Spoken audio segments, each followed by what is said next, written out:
Hi, welcome to day 6 of the 7-day listening challenge. You're doing really well. You've done all the exercises from 1 to 5.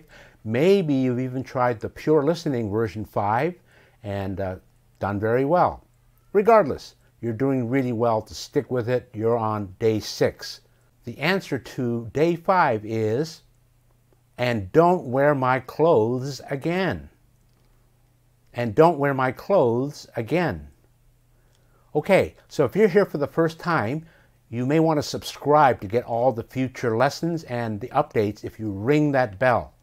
And if you like, you can leave your guess answer in the comment section. But again, you need to watch the video in its entirety before you guess and put it in the comments. So put it in and see how well you do. And I look forward to you finishing today and tomorrow in day 7. The English lesson. George was sitting in his English class. It was a hot afternoon, and he was feeling sleepy. It was a grammar lesson, and George was also bored. He hated grammar. He wanted to leave school and work. He wanted to be a gardener. George loved flowers and trees. George looked out of the window. He looked at the trees and flowers. Then he started daydreaming. After 10 minutes, the teacher stopped talking.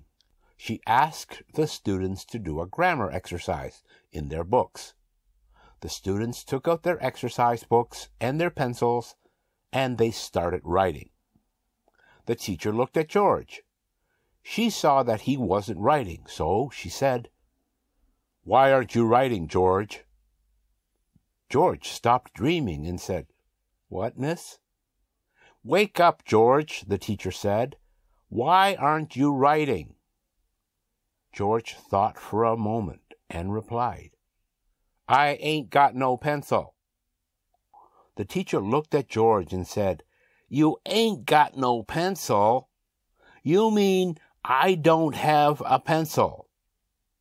George did not understand the English teacher, so he said, "Sorry, miss." The teacher said in an angry voice, "I don't have a pencil. You don't have a pencil. He doesn't have a pencil. She doesn't have a pencil. We don't have pencils.